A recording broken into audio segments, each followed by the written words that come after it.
Good morning, my Real News Media TV family. Thank you so much for tuning in this morning, and I'm wishing for everyone a wonderful and a productive day. And in the news this morning, Higgler found fatally shot in bed. A 55-year-old Higgler was found dead in his bed Wednesday morning.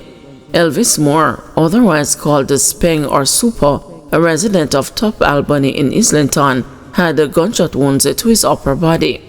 Police reports are that around 12:30 a.m., residents heard what sounded like gunshots coming from Moore's one-bedroom board house. Upon checking on Moore around 5:45 a.m., a relative found that the door was forcibly opened and Moore was lying in blood lifeless. The police were alerted, and on their arrival, Moore was observed on his back in bed with several gunshot wounds to the right side of his body. He was pronounced dead at the scene, according to the police, who also said there were no signs of robbery. Moore's death brings to 16 the number of murders in St. Mary since the beginning of the year. The St. Mary police are investigating and are assuring residents that all efforts are being made to bring those responsible to justice and maintain peace within the community. Man who shared a private video of ex-girlfriend remanded in custody. A man accused of sending a private video of his ex-girlfriend to her aunt was remanded in custody when he appeared in the Kingston and the St. Andrew Parish Court on Tuesday. Charged with malicious communication, Sheldon Hines was brought from a holding cell to face the court. Despite the complainant being absent, the prosecutor proceeded with the allegations, stating that Hines intercepted his ex-girlfriend on her way to work, and during a struggle over her bag, her phone fell out.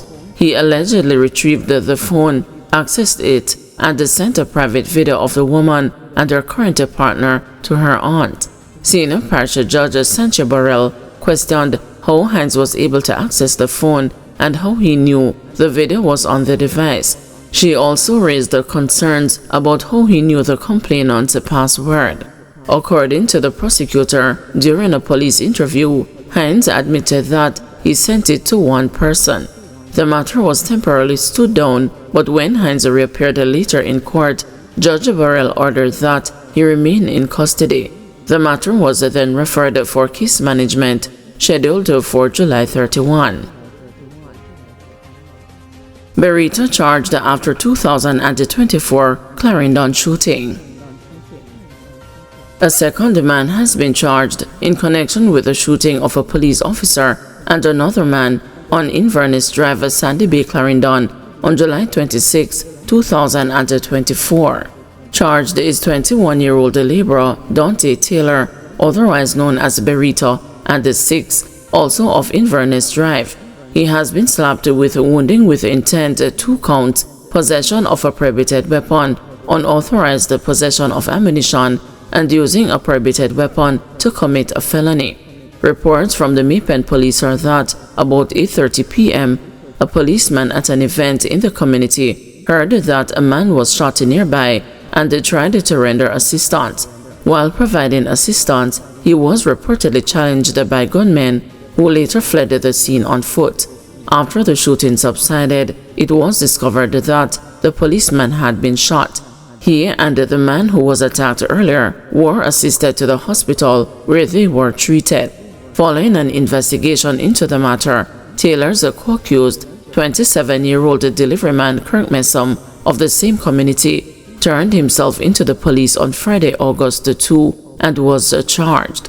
Taylor was apprehended in his community on Sunday, July 6. The charges were laid against him on Wednesday, July 8, after a question-and-answer session. He is scheduled to appear in the Maypen Parish Court on Monday, July 14. Truck driver says he was paid $5,000 to move Seti from Noel Maitland's apartment. A delivery truck driver who was hired by Constable Noel Maitland in July 2022 to transport a Seti from his Chelsea Manor apartment to a car wash on Lyndhurst Road in St. Andrew claimed Wednesday that the policeman started giving him an attitude because he felt the driver was trying to avoid him. The driver is the latest witness to take the stand in Maitland's murder trial in the Home Circuit Court in downtown Kingston. Maitland is being tried for murder and perverting the lawful burial of a corpse in relation to the July 12, 2022 disappearance of his 24-year-old social media influencer and entrepreneur girlfriend, Donnelly Donaldson. Donaldson was last seen at the Chelsea Manor apartment complex where Maitland lived. A host of circumstantial evidence led detectives to believe that Donaldson was murdered. Giving evidence, the driver also told the court that he recorded phone conversations he had with Maitland. He said he was at the Phil's Hardware on Constant Spring Road in St. Andrew when he was beckoned to by a truckside man he knew as Carlos, with whom he worked. He said that when he walked over to Carlos, he was introduced to Maitland, who was sitting in his hypermotor vehicle. He said another man was sitting in the front passenger seat beside Maitland. The witness said Maitland told him that he needed a settee to be removed from his apartment and taken to another location. After discussing how much the job would cost, the driver said Maitland told him to drive behind him. According to him, the destination was the Chelsea Manor Apartments. He said the settee was removed from a second-floor apartment by Maitland and his friend, who was sitting beside him in the car earlier.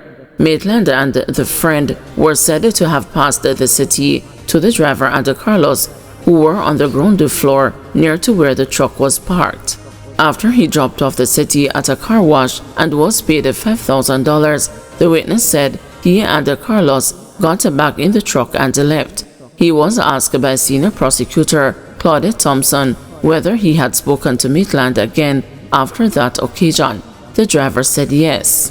He explained that Maitland called his cell phone around 4 times. He said no substantial communication occurred on the first 2 calls. The witness said, however, that during the 3rd or 4th call, he used another phone to record the conversation he had with Maitland. The last call, Noel called me in a little more attitude, like him would have say, "Me I talk to you and you don't want to talk to me. Awa, like them get you already." Him say him no business who dey beside me. Him say him a try talk to me and me I try avoid him. Like me now give him the time of the moment. Then him turn to me and say, "A your second me see," and him say, "Them take away your truck." And me just a call for see why them take away your truck. My reply was, "At the same thing me want to know. Pure police just come." He said, "That's why me I call you, because the second told me that them take away your truck." Me say, "Me no understand this, because me do a work for you, and police just come take away my truck. And all me ask them questions, them a say it is delicate. I was the last man to know what go on." He said, "The police are just doing their investigation, but you don't have anything to worry about. When them finish, you will get back the truck." He said, "Me have my siblings to look after." And all everybody was saying is that it was okay. I was saying it can't be okay because me not have my truck, the witness said. The driver described the settee, explaining that it was like burgundy with a flowers pattern. The prosecutor asked him about the size of the settee, and he said that it was the long one.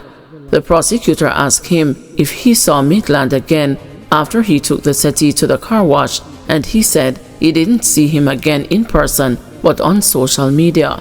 "We start here a bag of things," he said. While he didn't see him again, he insisted that he spoke to the policeman on the phone. "One morning my phone rang. I answered the phone. I didn't know who it was at first, so I hung up. I got a call again.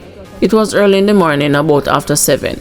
The second call I didn't answer the phone. It rang again and then me answer it. By then, I was still in my bed. Me never wake up yet because the hard work me do so me tired. On the 3rd call, me answer it to find out if it was one of my boss or somebody. The person said, me. And me say, "Me who?" Then he called his name. He must say, "Me Noel. Me you carry the settee for." He asked if me not going to pick up back at the upholstering place. I said, "Which upholstery place?" Him say, "Me not think you did a go come take up back this something for me at the upholstery place." Me say, "Which upholstery place?" By then, me just hang up my phone. I spoke to him later the same day when he called me back.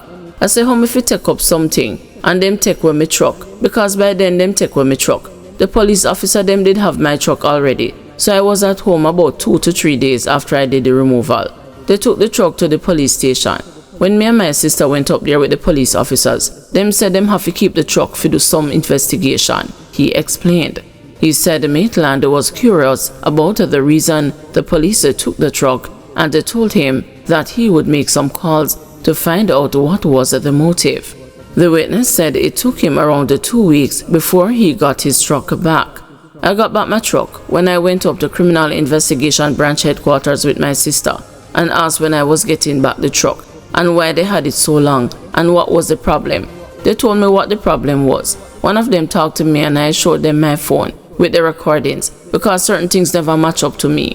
I was a fool to this thing, so being at home I started to analyze certain things. I showed the police the recordings of Noel's voice and me talking on the phone. I made the recording the same morning when he called. I didn't record the first 2 calls. When he called me the 3rd time I started to record, he said. The witness will continue his testimony today. Guys, thanks for watching. Please join us this afternoon at 2 p.m. for another news update.